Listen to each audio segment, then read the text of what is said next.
Il se pose aussi la question de la conservation des aliments. Pasteuriser à l'autoclave les trucs, les passer au rayon X dans des boîtes à conserve,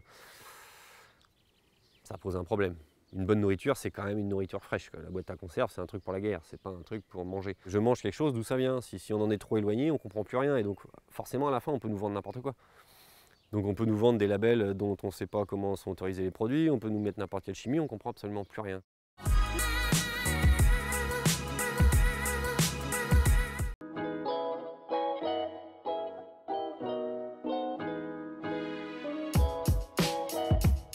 Je m'appelle Daniel Mullet, je suis maraîcher à Breteuil-sur-Iton, donc avec mon frère François. Avant de m'installer, j'étais ingénieur en physique dans l'automobile.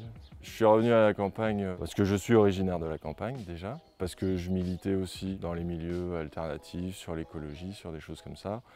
Et étant pas très satisfait de mon travail dans l'automobile notamment, et disposant d'une ferme familiale, je me suis dit que voilà, c'était une bonne occasion d'aller plus au bout de mes convictions.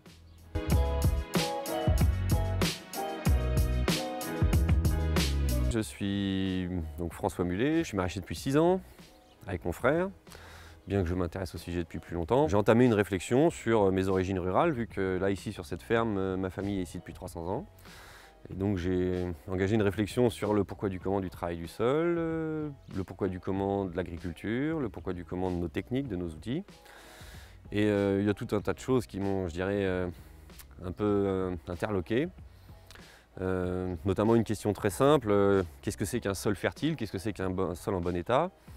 Donc par exemple, ici on voit dans le fond de l'herbe qui pousse, il y a plein d'endroits, bon il y a des cultures, mais il y a de l'herbe derrière. Et en fait, cette herbe, elle m'embête beaucoup parce qu'elle pousse beaucoup. Et donc, il faut que je vienne l'entretenir, la couper, etc. Et donc ça, c'est une question importante. Pourquoi l'herbe, elle pousse beaucoup, sans que je fasse rien, et je la coupe et elle repousse, alors que moi, mes légumes, dans les modèles agricoles traditionnels, ils ont souvent du mal à pousser.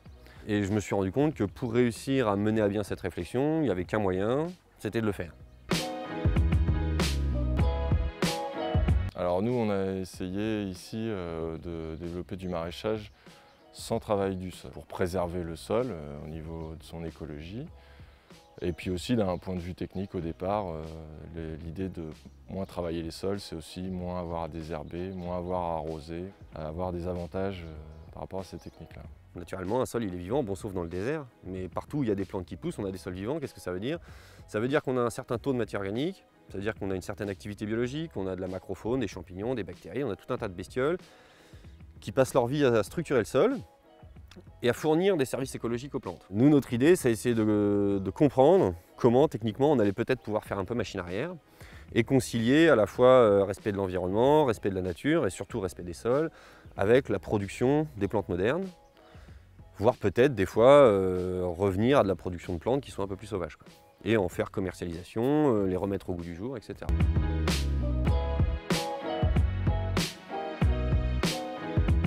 Toutes nos cultures passent toujours par des phases de test et pratiquement aucune n'est vraiment arrêtée à un stade qu'on ne touche plus.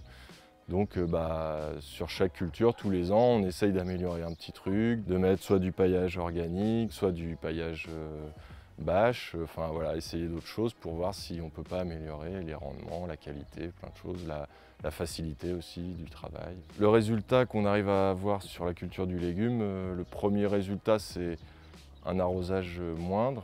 En évitant le travail du sol, on stocke de la matière organique et on améliore sa capacité à retenir l'eau. Après, effectivement, comme on a enrichi les sols en matière organique, ils sont fertiles et on a des bons rendements sur la plupart des légumes. Un taux de sucre important, de la matière sèche, une bonne conservation aussi, ça c'est important pour la commercialisation, pour les clients.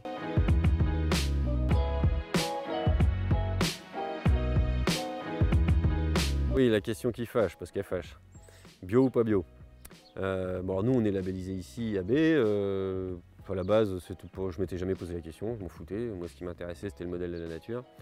C'était pour un cahier des charges ou pas de cahier des charges. Très vite, quand j'ai voulu vendre des légumes, tout le monde me disait bah, t'es bio, t'es bio, t'es pas bio, t'es bio, t'es pas bio. Bon, j'ai bien compris qu'il fallait être bio. Alors j'ai compris qu'il fallait être bio, mais j'ai compris que ça me posait des problèmes. Parce que notamment, j'ai plus de désherbant. Voilà.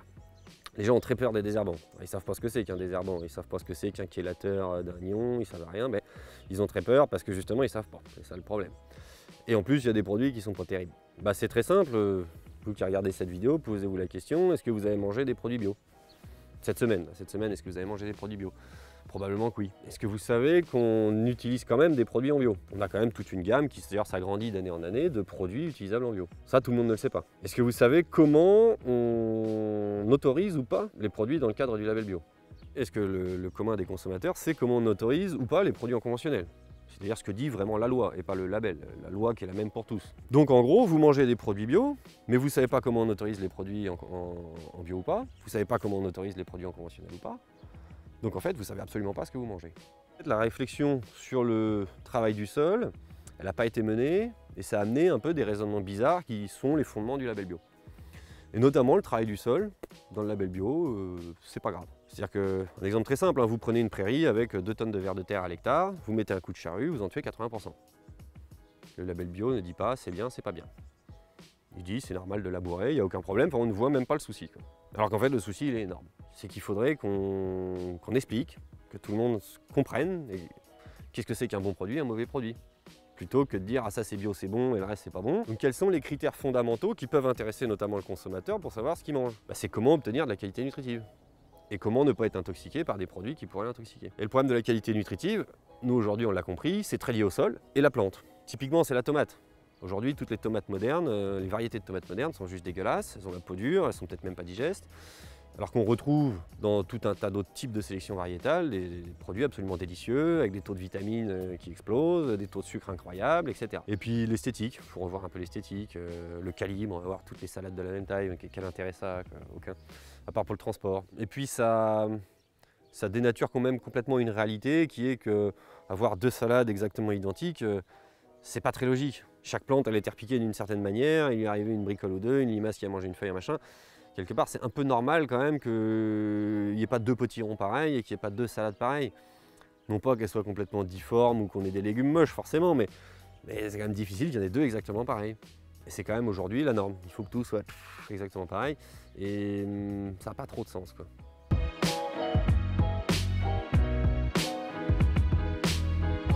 Hey John, tu connais pas la nouvelle? J'ai appris qu'on pouvait s'abonner à une superbe chaîne internet qui s'appelle Les Épicuriens. Et on peut apprendre plein de choses sur la nourriture saine. Mais Marc, cette nouvelle ravit ma journée. Abonne-toi à la chaîne. Dis-moi John, as-tu déjà remarqué que l'on avait la même voix? Ah, maintenant que tu le dis, c'est vrai qu'il y a quelque chose.